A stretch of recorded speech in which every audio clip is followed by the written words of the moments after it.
მოგესალმებით, გეზი აგრძელებს მოგზაურობას საქართველოში. და რადგან თქვენ უკვე უყურებთ იმ ვიდეოებს, როგორც დაიწყო ჩვენი ვიდეო დღევანდელი მოგზაურობის, სწორ ადგილას ხართ, უნდა გააგრძელოთ ბოლომდე ყურება, რადგან ძალიან საინტერესო ადგილზე მივდივართ.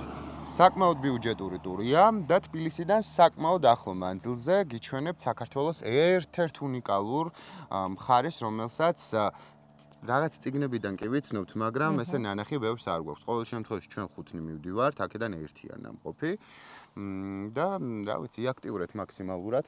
და ყველაზე მთავარი რაც არის, არ დაგაუწყდეთ ჩვენი გეზის YouTube არხის გამოწერა და ვიდეოს დალაიქება იმისთვის, რომ შემდეგ უკვე გამოჩნდნენ სპონსორებიც. კი, სპონსორები მნიშვნელოვანია, იმიტომ რომ ყველაფერი მაინც თანხებთან არის დაკავშირებული და თან ჩვენც ვფიქრობთ, რომ კი, ნამდვილად კარგ ქართულ საქმეს ვაკეთებთ. წავედით. და ხო, დარჩი ჩვენთან ერთად, იაქტიურეთ ასევე კომენტარებში, გვირჩიეთ, გვასწავლეთ, რჩევა მოგვეცით ყველა მიმართულებით, მათ შორის სადისურვებდით მოგზაურობას, თქვენი აზრი ჩვენთვის ძალიან მნიშვნელოვანია.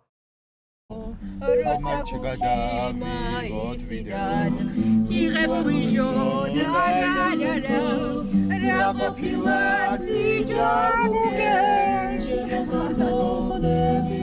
მე გაქოვაღარი მიგებია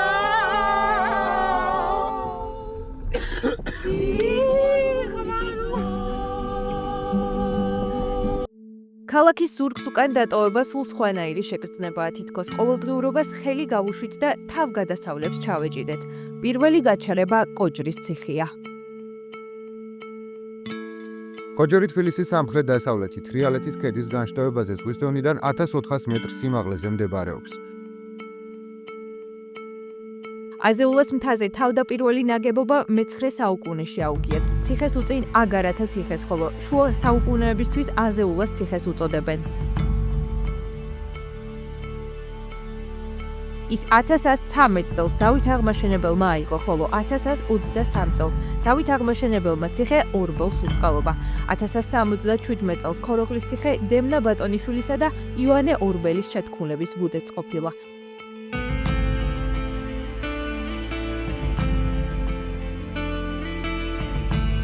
სწორედ კოჯრის ციხის მიდამოებში იყო უკანასკნელი ბრძოლაც 1921 წელს რუსეთის მე-11 არმიასა და ქართველ იუნკერებს შორის. ამ მიდამოებში ბრძოლის კვალი ახლაც ეტყობა. 1999 წლამდე ქოროღლის ციხესთან დიდი ლოდი იდო, რომელზეც საქართველოში რუსეთის მე-11 არმიის შემოსევა იყო აღბეჭდილი, მაგრამ 9 აპრილის ტრაგედიის შემდგომ პატრიოტმა ახალგაზრდებმა ეს ქვა ღრმა ხევში გადააგორეს. ამ ადგილს ბევრი მისტიური ლეგენდაც უკავშირდება. მოსახლეობის ნაწილი თვლის, რომ დაღუპულთა სულები ისევ ციხეს იცავენ. განსაკუთრებით თებერვლის ბოლო რიცხვებში, როცა ბრძოლა მოხდა, ციხის გარშემო უცნაური ხმები და აურა იგრძნობა. ასევე გავრცელებულია ლეგენდა, რომ სწორედ კოჯრის ციხეში გარდაიცვალა თამარ მეფე. მიუხედავად იმის, რომ ისტორიული წყაროები ამ ფაქტს არ ადასტურებენ, ეს გადმოცემა ციხეს განსაკუთრებულ მისტიურობას ანიჭებს. ერთ-ერთი ლეგენდა მოგვითხრობს, რომ გიორგი სააკაძემ კოჯრის ციხიდან ხმა მარაბდაში დაბანაკებულ ქართულთა ლაშქარს მიაწვდია.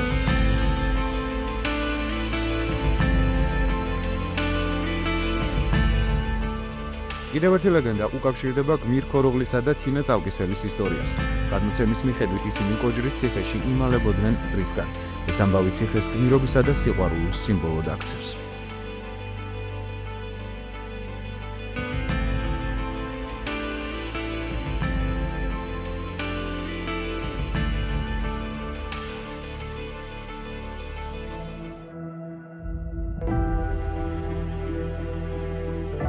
კოჯრის ციხიდან რომ ჩავეშვით მთების სუნთქვა თითქოს უფრო ახლოს იგრძნობოდა. ქვის ციხის ძველი კედლები ზურგს უკან ხრჩებოდა. წინ კი ბეთანიისკენ მიმავალი ტყეში ჩაკარგული ბილიკი იშლებოდა. გზა მოკლე იყო, მაგრამ ჩამაფიქრებელი. მონასტრის ეზოს კარში შევაბიჯეთ და პირველი რაც სხეულმა იგრძნო ბზის სუნი იყო. ქვაში ნაკვეთი ტაძარი, ჩრდილში მოქცეული ეზო და ფრესკები, რომლებმაც საუკუნეებს გაუძლეს. კედლებს ჯერ კიდევ შემორჩენიათ საუკუნეების სითბო. თითქოს აქ, ამ სივრცეში ხმა აღარ გჭირდება. ყველა სიტყვა რაც კი გულში დაგიგროვებია, თავად აიხსნება. მთავარი ტაძრის გვერდით დგას წმინდა გიორგის მცირე ზომის დარბაზული ეკლესია, რომელიც 1196 წელს ააგო ამირას პალარისა და მანდატურ თუხუცესის იოანე ორბელის მეუღლემ. გადმოცემით, ბეთანიას ხშირად სტუმრობდა წმინდა თამარ მეფე, განმარტოებისა და ლოცვისთვის. ამავე გადმოცემით, წმინდა მეფე თამარის დროს მონასტრის მთავარი ტაძრისთვის დაუწერიათ ღვთისმშობლის ხატი. ბეთანიის ეკლესიაში არსებული თამარ მეფის ფრესკა ერთ-ერთია საქართველოში არსებული მისი 4 ფრესკიდან.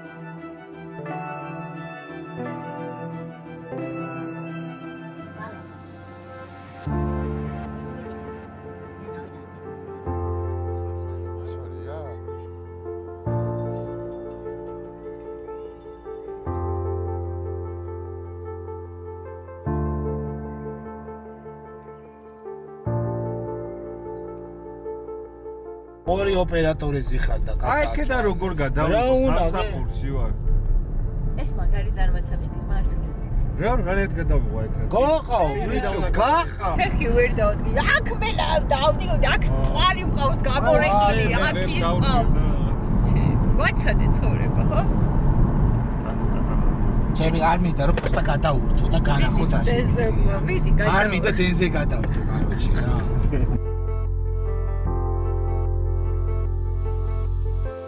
ჩვენ უკვე ვართ სოფელ თონეთში.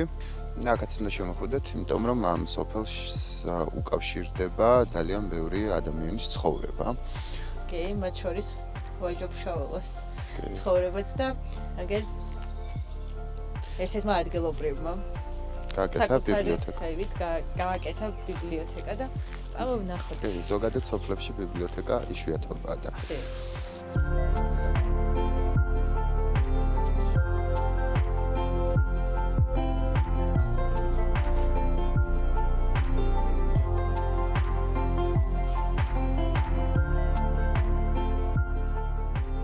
მოგზაურობა დათიამის სწავლება შეგვაყარა ჩვენ, იმიტომ რომ როდესაც მოვდივართ, ყოველთვის საინტერესო წიგნები აქვს. და ყოველთვის იცის რა ჟანრი მოგვეწონება. როდესაც ვკითხულობთ, გვეხმარება ხშირად დათიამას სწავლებელიც და ეს ჩვენთვის დიდი სტიმულია იმის, რომ წიგნი წავიკითხოთ. ძირითადად რა ჟანრის წიგნები? სათაგადასავლო ფანტასტიკა, ისტორიული წიგნები. თქვენს რომელი ჟანრი უფრო მოგწონთ? სათავგადასავლო მეც. აი რა შეგიძლიათ გითხრათ თქვენს ყოველდღიურობას ამ შემთხვევაში? მეტ დროს წიგნებთან ვატარებთ. და იშვიათად გარეთ გავალთ. ანუ კითხვა გიყვართ.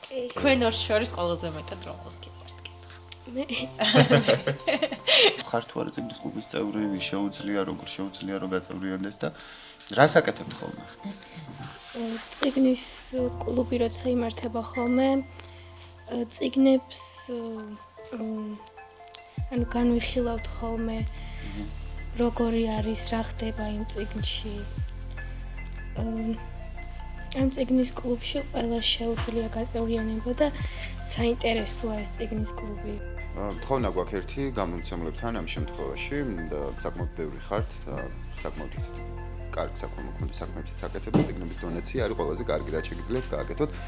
ამ შემთხვევაში დიდი თონეთის საჯარო ბიბლიოთეკას ჭირდება ისტორიული წიგნები, ახალი გამოცემები იქნება ძალიან კარგი, იმიტომ რომ გითხრეს რომ ეს არის ის რაც ამ ეტაპისთვის აკლიათ.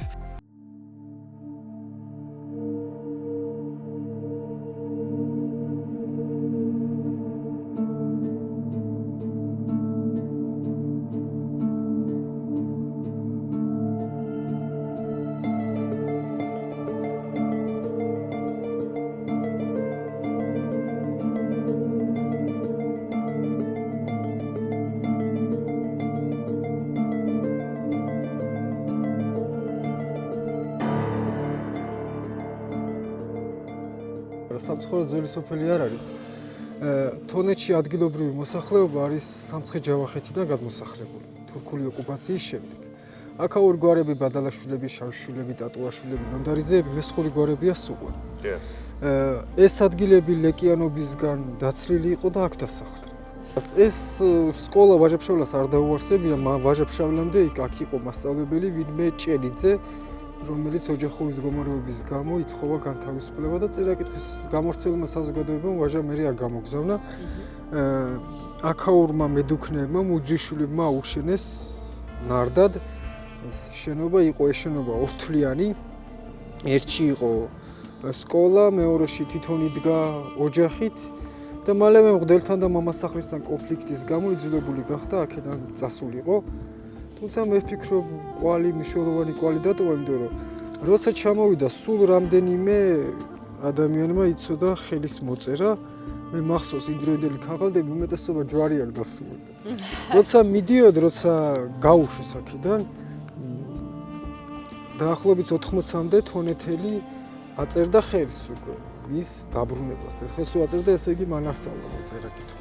რამდენი წლის განმავლობაში მოღვაწეობდა? 2 წელი, არასრული 2 წელი მნიშვნელოვანი ის არის, რომ აქ ცხოვრობდა ოჯახთან ერთად და რუსულ თვითმყოფელობას უპირისპირდებოდა მათ მსახურებს, რომელიც სამწუხაროდ ამ სოფელში იყვნენ სასულიერო პირი მღვდელი და მისი ცოლის ძმა მამასახლის. სამწუხაროდ ეს შენობა ჩამოიქცა. აი ამ პერიოდის გამო რა ხომ ყველა გრანტი და ყველა თითქმის არასამთავრობო ორგანიზაცია შეჩერებულია სამწუხაროდ ჩვენს გავჩერდით, ვისაც ამ შენობის აღდგენა გვინდა. გარდა ვაჟა-ფშაველასა აქ სოფელში დაიბადა მღვდელი ილია კოტეტიშვილის სახლში ვახტანგ კოტეტიშვილი, მისი ძმა ლადო და თუ არ ვცდები ნუსი ერქვა. ვახტანგი მოგვიანებით კომუნისტებმა დახვრიტეს, ის იყო ხელოვნებაცოდნე, ფოლკლორისტი, ლიტერატორი, მოქანდაკე, უზღვავი ნიჭიერების და კეთილშობილების კაცი იყო. ისიც რისი მჯერა იმის რომ მე რო ახლა სკოლაში რო ვასწავლი ბავშვებს ხედავ რომ ჩემზე ბევრად მამაცებიც არიან თავისუფლებიც და ღია დამობივი იმას რაზეც არ მოსწონთ. თუ მამაჩემის თაობა მონობაში დაბადებული და გაზრდილი და შეიძლება რაღაცა მისთვის მიღებული იყოს, მე არ ვაყენებ არავის შეურაცხმას რა თქმა უნდა. აი ამ თაობისთვის თავისუფლების ნებისმიერი ფორმით შეზღუდვაც კი გამოიწვევს დიდ ამბავს.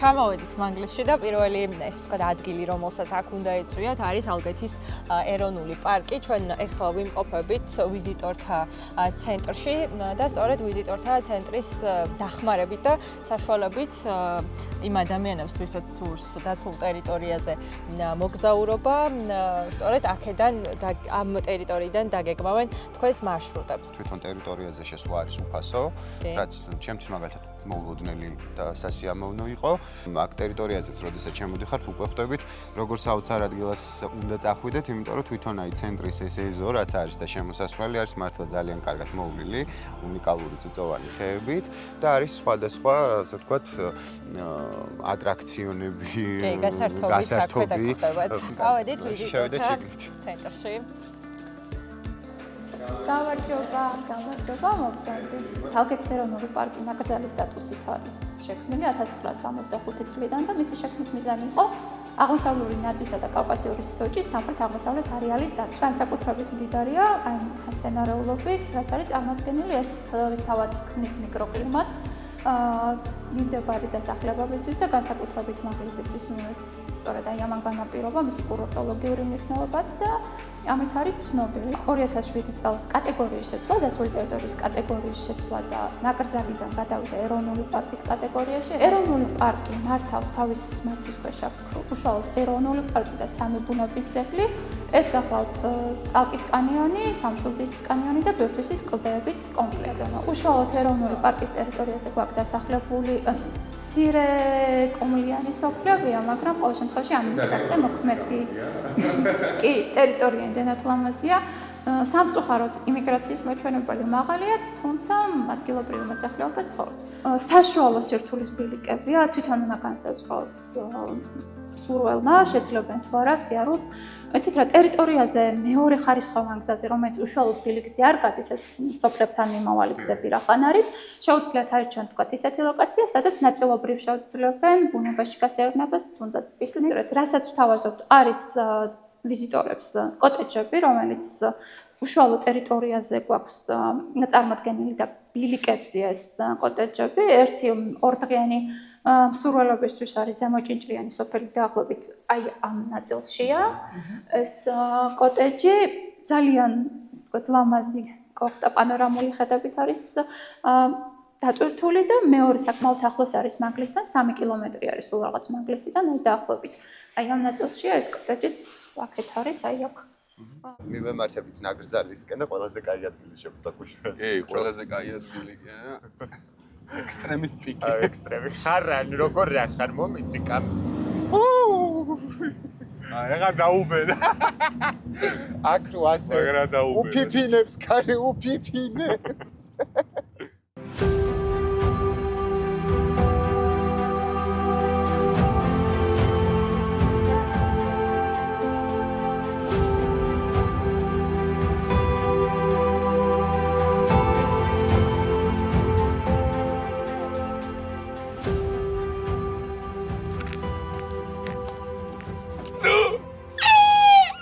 აურა მტენა სახეშები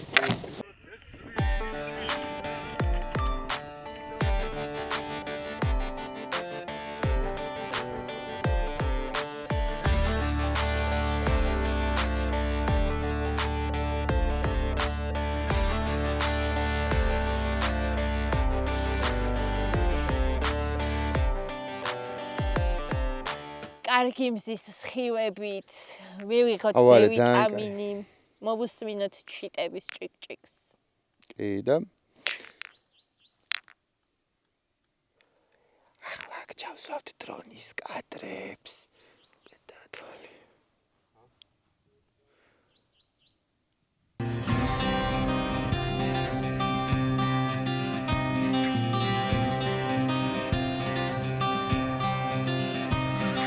დაცულ ტერიტორიაზე არის ესე ვთქვათ სოფელი. სოფელია, კი. სადაც მხოლოდ ორი ოჯახი ცხოვრობს და ალბათ განსაკუთრებით მათთვის ესე ვთქვათ რთული არის ზამთრის პირობები. მაგრად უყვართ აქაურობა. ხო, უყვართ კი, იმიტომ რომ ამდენი ხანია ესე ვთქვათ ინარჩუნებენ ამ ადგილს.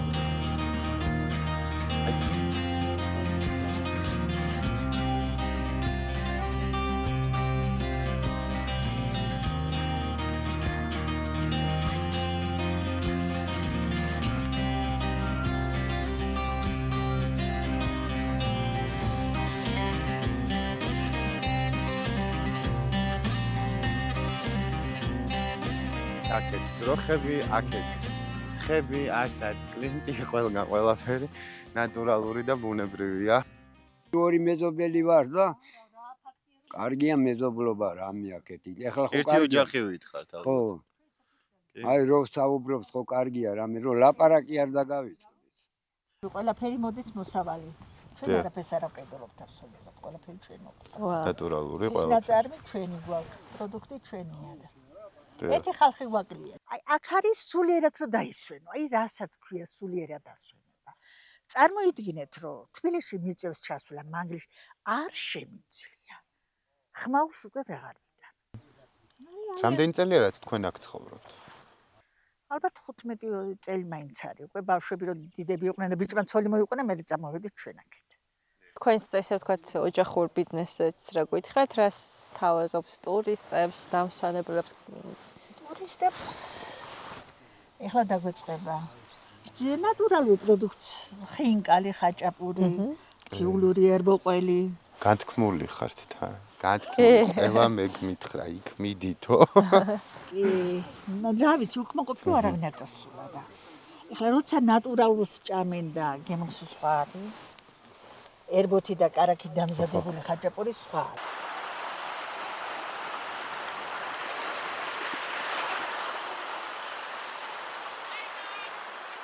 ესე იგი, თუ დაცულ ტერიტორიებზე მოხვდებით, აუცილებლად უნდა მოხვიდეთ ამ ადგილზე. ეს არის საპიკნიკე ტერიტორია გარკვეულწილად. აი, მდინარეზე ახლა გადავალთ ხიდით და როგორც გითხრა ჩვენმა ასე ვთქვათ გიდმა, აქ იყო სხვა ხიდი, მაგრამ ეს მდინარე ადიდდა და წაიღო, ამიტომ ეხლა ესე არ ხეინათ. ფიცრულზე გადავალთ და მივალთ საპიკნიკე ადგილზე. კულტურულად, წყნარად, მშვიდად ავალთ. თუ არა ლაპარაკობდი არ ვიცოდი, იმიტომ რომ მე აქ ვიმღერე. შენ მღეროდი? მღეროდი. ეს მღეროდა თურმე გოგონას მოუნდა სიმღერა. წავედით. ჰოპ ნანინა, ნანინა, ჰოპ ნანი. დიდებული ფანჩატური. არა ხო აქ კოცონისთვისაც არის. აქ ლამაზი კოცონი დაანთე. აუ ნახე რა, კაიტე. აქ უნდა მეჭიროს კვიჟოს ფანდური, რომელიც თბილისიდან არ წამოიყო. დირირუმ. აი. იშ. აუ არა, მართლა კაი ტერიტორია. აგერ სუპრეს გაშლი. რაგბი ხო არ გვეთამაშა? აი, სარაგბო ტერიტორია. არა, მართლა აქ აუცილებლად მოდით ხალხო, იმიტომ რომ განტვირთვისასაც კარგია. ხმა ისთვის მიკროფონში კარგია. აშ თავარია. სიყვა. მერია ხიდი აუ, გაგიზებს. თავრო მეხვევა. მაღალ წონა ადამიანებს. ლისა.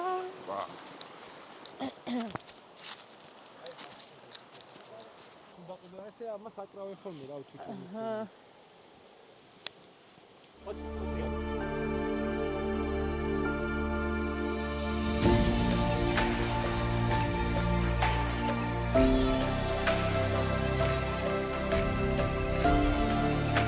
ეს არის ოცნების ტბა. კი. ასე ვთქვათ. და ვისი ოცნებაა? ვისთვის შეიქმნა ეს უნიკალური ადგილი?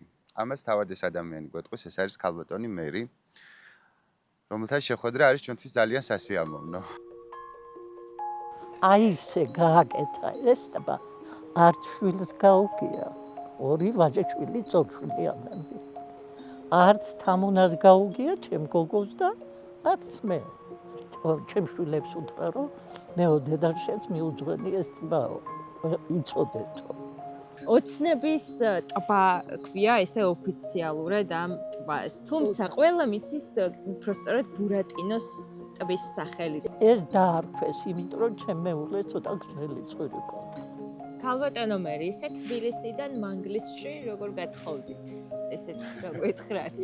ეხლა მაკლია ახლა მე ქალაქიდან თიულებში წავიდე. მაგრამ დამემუქრნენ, ორნი მუშაობდნენ. თუ შენ თიულებში არ გაგათხოვო, დაიკვეხე მე. და რა ვიცი როგორ მოხდა რანაირად. ჩემი მეუღლე ისეთი ბუნებისა იყო, დღესაც მიელაპარაკები.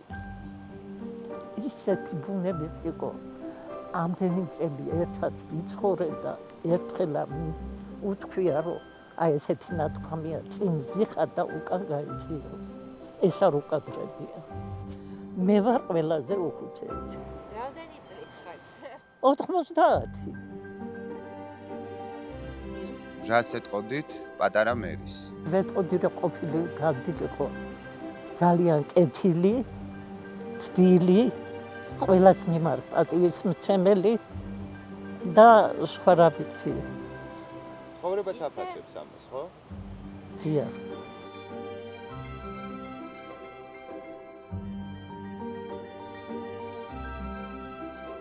ისეთი სიყვარული ქონდათ, რომ არ ვიცი. დღე, ღამე, შაბათი, კვირა სულ ერთად იყვნენ, ერთად მუშაობდნენ და რა თქმა უნდა, სახლშიც ერთად იყვნენ ოჯახში. სუნატრობდი ხოლმე, რომ ეგეთი სიყვარული მეც მინდოდა და ეგეთი მეუღლე და შემხვდა. აი, ჩიცროფთები მოაჭრა რა სიზავს. ვერ გაფრინდება. მეც ალბათ ვერც ვიარსებებ, ვერც თქვას გამიჭირდება ამ ტბის გარეშე. ეს არის მამაჩემი. მე ყოველთვის ჩამოვდივარ აქ და მამაჩემს აქ ველაპარაკებ.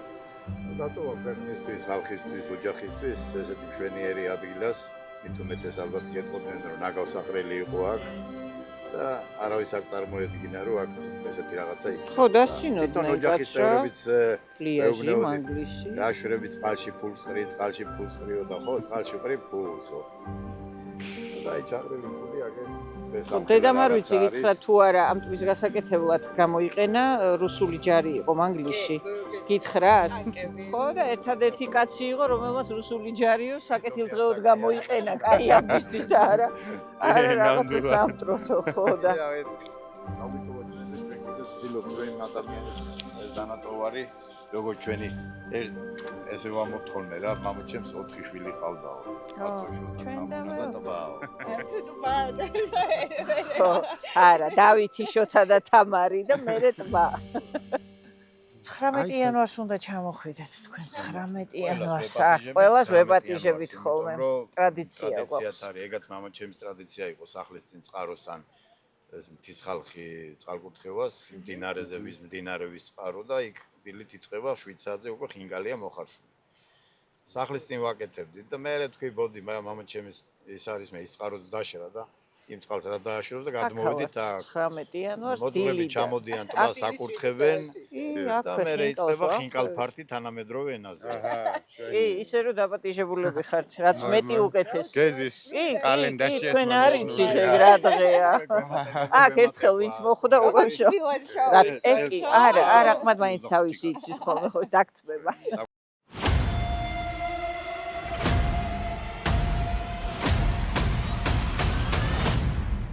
სანამ უშუალოდ ანუ ახვალთ ესე ვთქვათ ამ ადგილას იქამდე გადიხართ ინსტრუქციას როგორ უნდა დაიზღვიოთ თავი და ამაგროთ შესაბამისი დასამაგერებლები და ასე შემდეგ. აი ვოუ არ ველოდი. აუ ეს რა არის?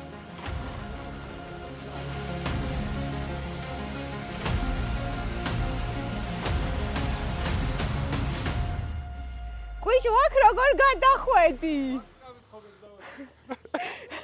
მაისა როგორ? ყვიჟო აქ როგორ გადახვედი? მე გადავედა, შენ ვერ უნდა გადმოხვიდე? ჩემი ღმერთო შენ მიშენ.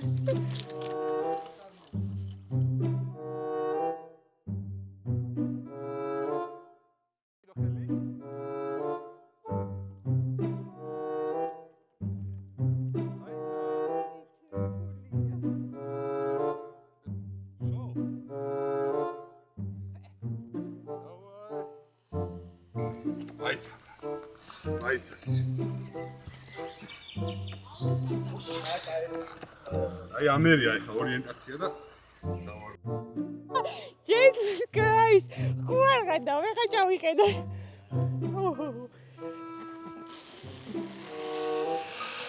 რა მაგარია! ეს არაფერი იყო, იქიდან ძალიან ახალი ჩანს.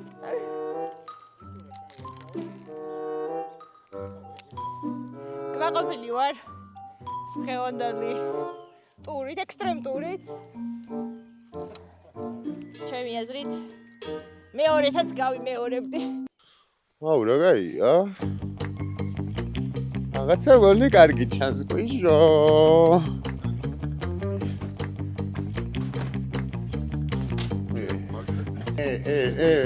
ამას უყურე. ხო არ გადავ. რა მაგარია? აბა!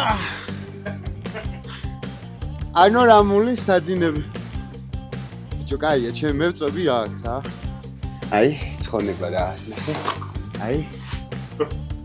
ფიფინი. ნო, ეგ არის. რაღაცა. აკა ჩეხეთე.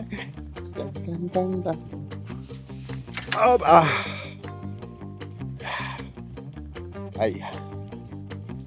ყველაფერი აი აქ ზაფხულში, მაგრად რო ცხება. ამოდი.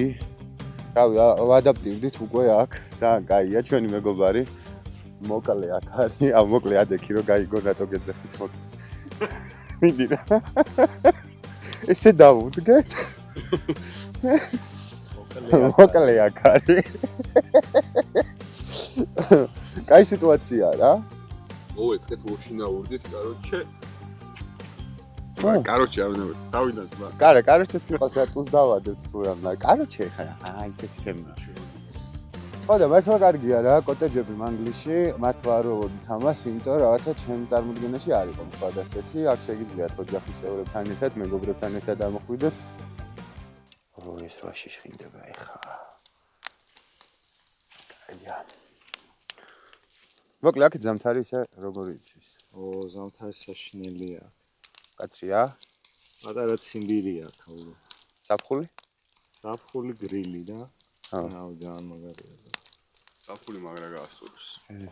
თან არც გაგვივიანდება დიდი ხანი, ეგ არის კარგი რა. თბილისიდან 60 კილომეტრში ხარ და თან მოდიხარ პირდაპირ საფხულში შეგიძლია იარო აქედან ჩაულებრივი.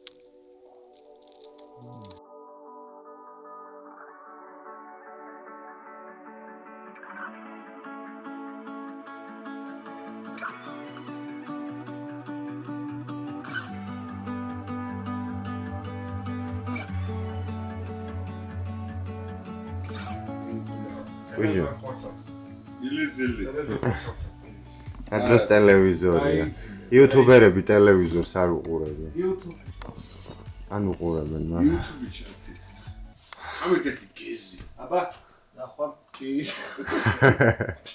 ეხლა უნდა დავიძინოთ, დაღლილები ვართ. ხვალ ისე გრძელდება ტური. მეორე დღის.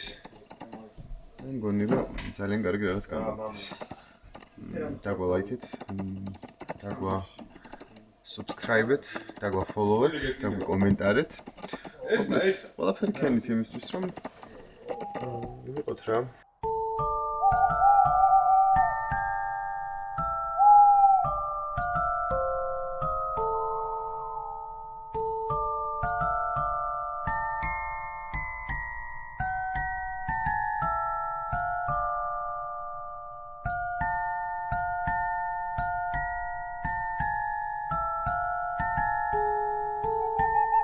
ნისლი და ტყიდან ხმები გამოდის რაღაც ფრინველების, ცხოველების, ძალიან კაია და ჰაერის უბთა. ყველაფერი კაია, მოკლედ. გირჩევთ რომ აქ მართლა მოხვიდეთ. ფასი არის 150 ლარი სტანდარტულად, თუმცა თუ 3 დღეზე მეტი მოგინდებათ აქ დარჩენა, შემდგომ ძალიან კარგი ფასდაკლებებიც მუშაობს. აქ შეგიძლიათ ოჯახთან ერთად ამოხვიდეთ, მარტო შეგიძლიათ ამოხვიდეთ მეგობრებთან ერთადაც. დინარის ხმა ჩიტები ჭიკჭიკი, მამლის ყევილი, ყველაფერია. წავედით ხა, მასპინძე ოჯახს დავეხმაროთ სოფლის მეურნეობაში. ნახოთ რა შეგვიძლია. წავედით, დილის 7 საათია. არდა გავიწყდეთ. სოფლის საქმე ადრე იწყება. დაგვაგვიანდა ბეკა. უბაში დაგვაგვიანდა. გამარჯობა.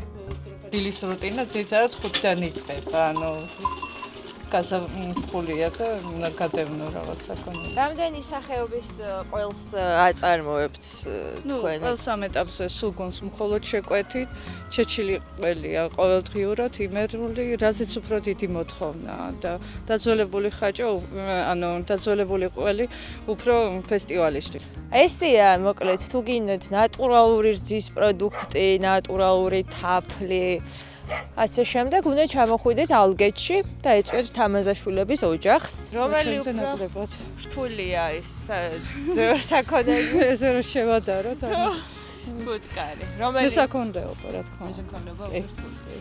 მარინადები მაქვს ხოლმე და ანუ აჰა, დაგინათებთ.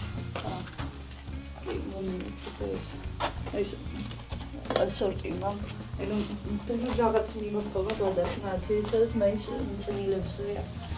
ჯონჯოლი და ამასაც სურვილისამებრ, ვისაც სურვილი აქვს, შეუძლია რომ შეიძინოს, ხო? სახლში გაკეთებული ეზოს კიტრით და ეზოს პომიდვრით.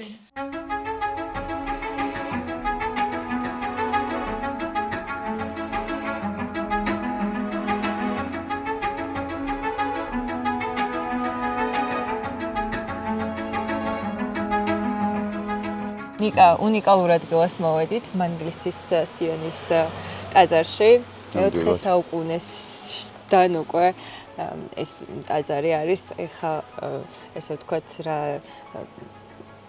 ნაგებობაც არის უკვე მე-11 საუკუნიდან არის აშენებული. აღსანიშნავი ის რომ ძალიან ბევრ შემოტევის ობიექტი იყო, მათ შორის ბოლო ასეთი იყო საბჭოთა კავშირის პერიოდში, როდესაც რუსები, ასე ვთქვათ, ცდილობდნენ ხო, გადათეთრეს ეკლესია და რასაც ვერ მიწვდნენ და ბედნიეროდ ვერ მიწვდნენ, ეს არის უკვე აი ზემოთ გუმბათის ნაწილი, რომელიც სადაც შემორჩენილი არის უნიკალური ფრესკები მე-11 საუკუნისა. ხა სადაც არის შემოსასვლელი მთავარი თაღი და სამრეკლო, აქ იყო სვანური კოშკიო. აი ეს ქვა არის მე-4 საუკუნის. აი ამ ქვის ქვემოთ არის მამა თეოდორეს წმინდა ნაწილები. მე ყურადღება, მე არ ვიცი, მე არსად არ შევხვედრი ვარ პრინციპში 5 ჯვრიანმა დროშა. მე-11 საუკუნისთვის არ ვიცი. აი უნიკალური, ძალიან ლამაზად მოჩქურთმებულია. აქვე ვიტყვი იმასაც, რომ ტაძრის ეზოში არის ძალიან ბევრი ძველი საფლავები. მაგლისის სიონის ტაძრის უკან უკვე არის აფხაზეთის ომში გმირულად დაღუპული ქართველი ჯარისკაცების საფლავებიც.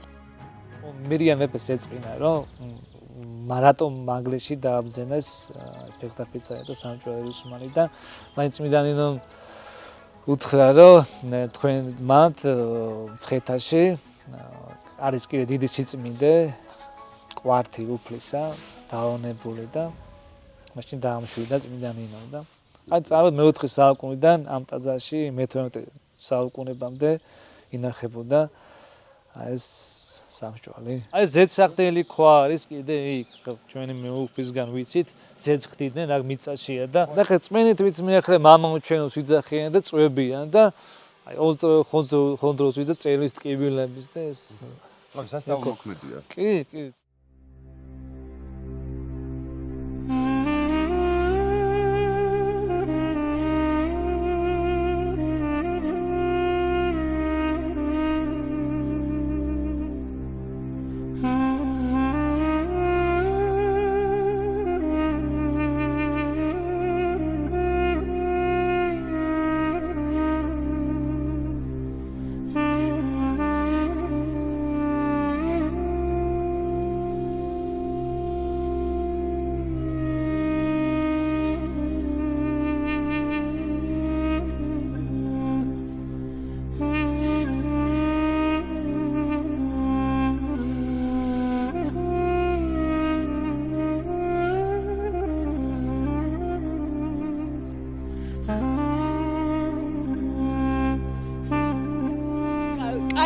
კანკალით მოკლედ გეზი ორდღიანი მოგზაურობის შემდეგ გემშვიდობებად ჩვენ ბუნებრივია გავაგრძელებთ მოგზაურობებს კი და რაც თავარია არ უნდა დაგავიწყდეთ რომ უნდა გამოგვიწეროთ უნდა დაგვიკომენტაროთ ბევრი რჩევა მოგცეთ და ჩვენ მომავალი ვიდეოში არ ვიცი სად მაგრამ კაი გეზი გვექნება კიდე ეს მერე უნდა გადავმძვრალოთ არ მაინტერესებს გოზე მანქანაში